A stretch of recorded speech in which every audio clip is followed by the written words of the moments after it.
Welcome back, everybody. Jaysin Static with another episode of the interview series. I am Jaysin Static. You, sir, are Big Daddy Dion. Ooh, how long have you been in the business, Big Daddy Dion? It's actually been about 3 years now. 3 years. And yeah, we're not slowing down anytime soon. All right, man. Still fresh and new. I know where you came from, but I also know that you went to some other schools and stuff like that. So good on you of expanding your horizons by just going out to more schools than just one. A lot of guys don't do that, so I have mad respect for you on that part.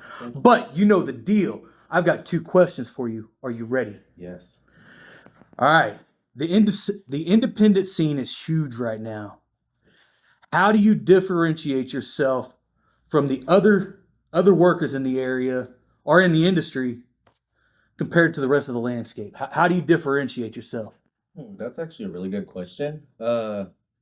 Honestly, I think Big Daddy Dion is different because of literally everything. Okay. But it starts with the gear. Okay. I don't see any other man around here that wrestles in chaps. Right. And makes them look good. Right. So that's one thing. And then like charisma is also another thing. You can do the moves, but if you have no personality, it means right. nothing. Yeah. So I mean, expanding on that, like, so what you're saying is gear wise, character wise, charisma, attitude, carrying yourself. Now, have you always started out like that from the very beginning, or did it take you a minute to lean into the Big Daddy Dion character? Big Daddy Dion was not who I was, actually. Okay. I was the main attraction Dion at first. And I wore Amazon gear. Right. And then got to start somewhere, man. yeah, you have to start somewhere, but something changed and something clicked, and then Big Daddy was born. Yeah. And then chaps came about, and tighter chaps came about. Have you noticed? Have you noticed the difference from the chaps and the gear that you're wearing now compared to what you started with? And it's a different mindset that you have. Oh, yeah. It's something in your head almost clicks a little bit, and you're like, Every time. this is who I was, or who I was meant to be. Now, on that point, we've got the gear. Where did it come into your mindset of the idea and the character of Big Daddy D? And what was it that made it click in your head? It actually is not my idea. Big Daddy Dion, well, the Big Daddy name came from training. Okay. It was a joke. Okay. Because I was the smallest and I was like the only one with no kids. Right. So that was the joke in there. And then I started to really implement what it would look like. Right. Okay. Yeah, man. So do you think it's, you being 3 years in, do you think it's good to have like a leeway period when you start in? Like, you know, you said that you started with the Amazon gear and then you graduated up into that. Do you think it would be good for younger guys in the game, just coming in the game, to start out with what you want instead of trying to figure it out? Because me personally, I feel like something that I do with all the Fight Club guys is like, I won't put you in front of a promoter, a booker, anybody, unless you have an image, gear, an idea of who the hell you are. That's good. Yeah, because for me, something like that, it helps when you have a little bit of an idea of who you are. Starting out like very beginning, your first match, you might not know who you are completely, but at least you have an idea and a concept of where you can go with it. Yes. And plus, I feel like when people don't start with gear that's already made or a character that's already kind of thought of, I think it's very easy to get lost in the sauce, especially because the talent pool is so huge, especially if you're a man. Women are a huge draw in indie wrestling and wrestling in general, but men, it's so many of us. Yeah, I mean, just like I've talked to some other people, just in this area alone, there within an 80-mile radius of St. Louis, there's probably like 20 companies, and there's probably about 300 wrestlers within a 100-mile radius of St. Louis. And there's only so many spots on those shows. So if you don't stand out, you know, sometimes just standing out and looking different will get you on a show. You don't even have to be a great in-ring. You just got to have a good look. Yes. Sometimes. I mean, the proof is in the pudding. Look at some superstars that are out there. They have the look. Yeah. And that's what it sometimes is needed. So. Yep. I agree, man. 100%. Thank you for that first question. Big Daddy, are you ready for the second question? Given the nature of the wrestling business at times, should green guys be cautious about the company they keep, which could lead them to being labeled negatively? Yes. I believe it is always important in life to watch who you're around. Yeah. Don't surround yourself around bad company. Right. And then in this business, there are so many ins and outs. So I think everyone needs to keep their head on a swivel. And if you surround yourself around good people. Hey, quiet. Go ahead. If you keep your head on a swivel, everything will be fine. Just don't get too caught up in your ego. Right. Because that's a huge thing here, and our egos are what we show to fans, but don't let it reflect who you are as a person. Yeah. Now, have you had any situations in the 3 years that you've been around where maybe the ego, because I tell everybody, you got to have an ego to be in this business, but you've got to know when to apply it and when not to apply it. Have you had any situations in the 3 years where your ego might have gotten the best of you, or you've been in situations where something could have negatively affected you? All the time. No, not all the time, actually. Okay. Not all the time. However, it has happened before because we are still human at the end of the day. Right.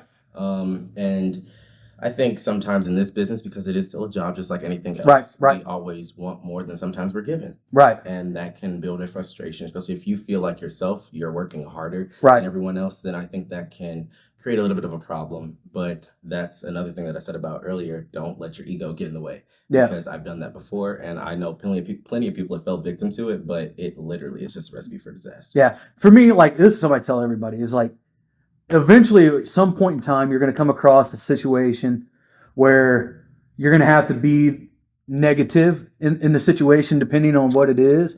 But a lot of the times, a lot of the stuff that gets blown up in the problems and beefs and issues and stuff, a lot of that stuff can be handled by just talking to the person. It can.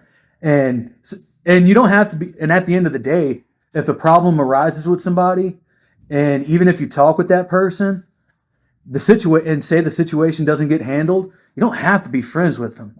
But as long as it stays cordial, there needs to be a respect there. Right. That's true. Yeah. Do you think the respect thing is a bigger part of being able to handle those negative situations that we might get into eventually? Yes, and not just respect for the other person who it is, but respect for yourself. Yeah. If you have enough respect for yourself and you know who you are deep down, no one can really get you out of character. Right.